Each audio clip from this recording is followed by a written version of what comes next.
বেগারিস্তান বা ভিখারিস্তান নামে যে পাকিস্তান, তাদের পিস্টক মানে অদ্ভুত ব্যাপার। যারা পৃথিবীতে সন্ত্রাস এবং সন্ত্রাস উৎপাদন এবং রপ্তানি করে, তাদের দেশে পিস্টক শুনে আমার হাসি আসছিল। তো মার্শাল্লাহ ৪৮ ঘন্টা যায় নাই, সেটা পিস্টক পিস পিস হয়ে গেছে এবং হওয়ারই কথা। ইচ্ছা থাক পৃথিবীতে ভিখারির কথা কেউ মানে না। আমি এই দর্শকের উত্তরটা দেই। আপনি ৩২৫ মিলিয়ন লিখেছেন, এটা তো কম হয়েছে, আমি মনে করি আরো বেশি। কারণ কারণ ভেনেজুয়েলার প্রেসিডেন্টকে হটাইতে তারা $৬০০ মিলিয়ন খরচ করেছে। আমার ধারণা এখানে আরো বেশি খরচ হয়েছে, বিলিয়নের নিচে না। শেখ হাসিনার সরকারকে উচ্ছেদ করতে আমার ধারণা যে কয়েক হাজার বিলিয়ন ডলার খরচ করা হয়েছে গত ১০ বছরে। এটা আমার অনুমান, সবই অনুমান, এটা একেবারে অনুমান করে বললাম, আমি আপনাকে দলিল দেখাইতে পারবো না। তাই ওই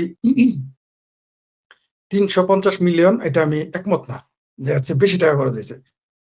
কারণ আওয়ামী লীগের লোকের কাছে কম টাকা ছিল না, তার মানে এত বেশি টাকা খরচ করা হয়েছে যে সবকিছু দুমড়ে মুচড়ে গেছে। জি, যেটা বলতেছিলাম, ভিখারিস্তানের কথা কেউ মানবে না। যেমন আপনার আমি যদি কালকে বলি যে আমরা ভারত আর চায়নার পিস্টকে যাব, মিল করে দিব, এটাও মানতে পারে, বিশ্বাস করতে পারে। ভারত সরকার, চায়না সরকার মেনে নিতে পারে, কথার কথা কল্পনা করলাম, মানে মানে একেবারে সুপার ড্রিম করলাম যে আমি আর রায়হান, তিতা টিভি আর শেখ ফরিদ, এই দুইজন, রায়হান জুয়েলার, শেখ ফরিদ, ভারত আর চায়নার যে দ্বন্দ্ব রয়েছে সেটা মীমাংসার জন্য প্রস্তাব দিলাম, আসেন বসেন।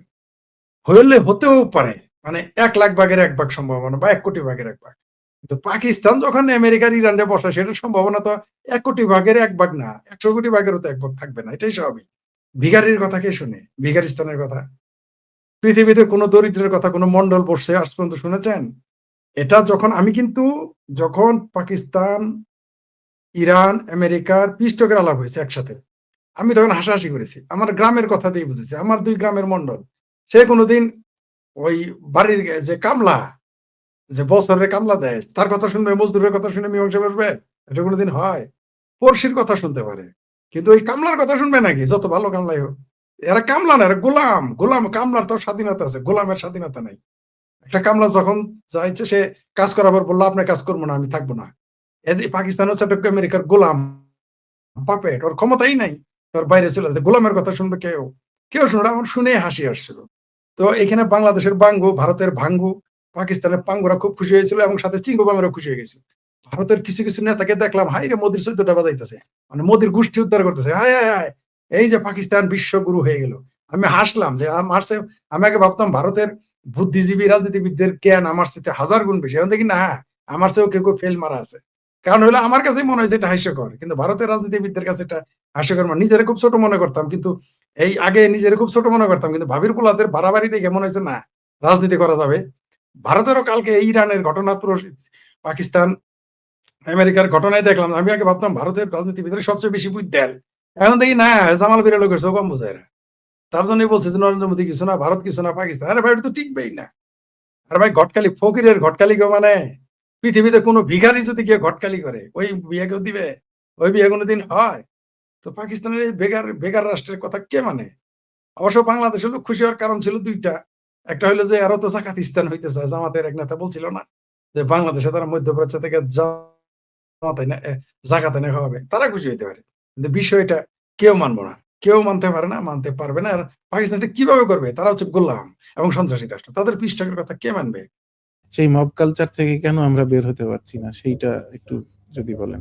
যেদিন যেদিন ওই আহলে খবিশ, নারী বিদ্বেষী, দেশের সভ্যতা সংস্কৃতি বিদ্বেষী এই রাজ্জাক বিন ইউসুফ যেদিন তারেক রহমানের মাথায়, আমাদের মুসলেকা প্রধানমন্ত্রীর মাথায় হাত বোলালেন, সেদিনই বুঝেছিলাম যে আমাদের দেশে ১২টা বেজে যাবে।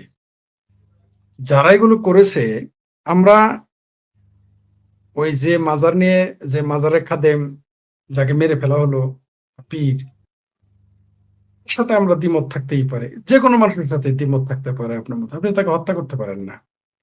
দেশের আইন আছে, আদালত আছে, তাকে হত্যা করার অধিকার কাউকে দেয় নাই। তার উপর আবার এইভাবে মব সন্ত্রাস করে, এটা রাষ্ট্রীয় মদত ছাড়া সম্ভব হয়েছে বলে আমি মনে করি না। আমি মনে করি না। আর একটা গুরুত্বপূর্ণ বিষয় তুলে ধরেছেন আমাদের দর্শক, এটা না যুক্ত করলে হয় নয়। যে দেশে একজন স্বরাষ্ট্রমন্ত্রী গাড়ি দরজা খুলে দেয় ডেপুটি স্পিকার, সেই দেশের সংসদীয় গণতন্ত্রের অবস্থা আপনারা কি বুঝেন? জি, ভয়াবহ অবস্থা। মানে বোঝা গেল যে মুসলেকা শুধু তারা সরকারি শুধু বিদেশে মুসলেকা দিয়ে আসে নাই, বিএনপি জামাত শুধু মুসলেকা দিয়ে আসে নাই, ডেপুটি স্পিকারও কারোর সাথে মুসলেকা দিয়ে এসেছে। তো সেই জন্য এটা সম্ভব, কারণ বাঁশের চেয়ে এখন কঞ্চি বড় হয়ে গেছে। কারণ বাংলাদেশে এখন আদালত ফাংশন করে না, সংসদ ফাংশন করে না, গণতন্ত্র নামে কোনো কিছু নাই, যার জন্য আজকে এই পরিবেশ সৃষ্টি হয়েছে। কয়দিন পরে শুনবেন যে স্পিকারও এসে কোনো কারো তেল মারতে পারে, এটা আমরা দেখতে পারবো, জুতা মুছে দিয়েছিল দেখতে। যাই সেটা অন্য বিষয়। আমরা যে প্রসঙ্গে ছিলাম, কোনো মানুষকে হত্যা করা যাবে না। বাংলাদেশে মৌলবীদের ব্ল্যাঙ্ক চেক দেওয়া আছে, তারা যা ইচ্ছা তাই বলতে পারে, যা ইচ্ছা তাই করতে পারে, তাদের জন্য কোনো আইন আদালত চলবে না। আপনি শুধু দাঁড়িয়ালা টুপিয়ালা হইলেই শুধুমাত্র ইসলাম খত্রেম এই কথা বলে আপনি যা ইচ্ছা তাই করতে পারবেন। খোদ আওয়ামী লীগের মতো একটি এত বড় দলের বিরুদ্ধে এই মৌলবাদীরা যা দেখালো, সেখানে একটা পীর যারা নিরীহ, তারা ভণ্ড হতে পারে কিন্তু নিরীহ, তাই তাদের উপর হামলা হয়েছে, মেরে ফেলেছে। কিন্তু ওই পীর যদি ভণ্ড হয়, তাহলে সরমনায় পীর কেন ভণ্ড নয়, এটা তো আমরা বুঝলাম না। সরমনায় পীরের উপরে হামলা হয় না কেন? তারপরে এনায়েতুল্লাহ আব্বাসী সেও তো পীর, তার উপরে হামলা হয় না কেন? তারপর মধুপুরের পীরের উপরে আরো বহু পীর আছে, হামলা হয় না কেন? কারণ কারণ ওই পীরেরা হচ্ছে স্বাধীনতা বিরোধী, ৭২ সংবিধান বিরোধী, বঙ্গবন্ধু শেখ মুজিব বিরোধী, বাংলাদেশ বিরোধী, যার জন্য তাদের উপর হামলা। এই এই যে যাকে মেরে ফেলা হলো, এই পীরকে এই জন্য মারা হয় নাই শুধুমাত্র যে যে সে ভণ্ড পীর না। ভণ্ড পীর হলেই তাকে কেন মারবে? বাংলাদেশে তো অনেক ভণ্ড রাজনীতিবিদ আছে, তারা তো মারে না। বাংলাদেশে আরেক ডিজিটাল ভণ্ড পীর আছে, যদি পীর লেখেন হলো ফ্রড মাজা, পিছনে সরস্বতীর মূর্তি রাখে, কই তারা তো কেউ হামলা করে না। করেছে? কেন করে না? কারণ হচ্ছে সে জামাতের পক্ষে, সে মুক্তিযুদ্ধের বিরোধীদের পক্ষে কথা বলে, তাই তার বিরুদ্ধে কেউ বলে। চরমনায় পীর মুক্তিযুদ্ধের বিরুদ্ধে, তাই তার বিরুদ্ধে কেউ বলে না। এই পীরও যদি এরাকে ভণ্ড বলুক যাই বলে, এই পীরও যদি মুক্তিযুদ্ধ বিরোধী হইতো, তাহলে দেখতেন কিছুই বলতো না, কেউ বলতো না। এই হচ্ছে বাংলাদেশের পীর বলেন, ধর্ম বলেন, এই মবতন্ত্র যারা করছে সব সিলেক্টিভ। আমরা জানি এই দেশের মানবতা, এদেশের গণতন্ত্র, এগুলো সব সিলেক্টিভ। গণতন্ত্রের প্রতি মায়া কান্না, মানবতার প্রতি কই এখন? এই যে শিশুদের পিটায় মারে, এরে মারে, ওরে মারে, মব সন্ত্রাস করে মারে, মব ভায়োলেন্স করে মারলো, কোথায় এখন আসমান কাঁপানি সে মহিলা ফেরেস্তারা? সে আপুটা এখন কোথায়? এখন যদি মামুনুল রেখে পেটাইতো, হাড্ডিগুটি ভাঙতো, তাহলে সারা দেশে মিছিল হইতো।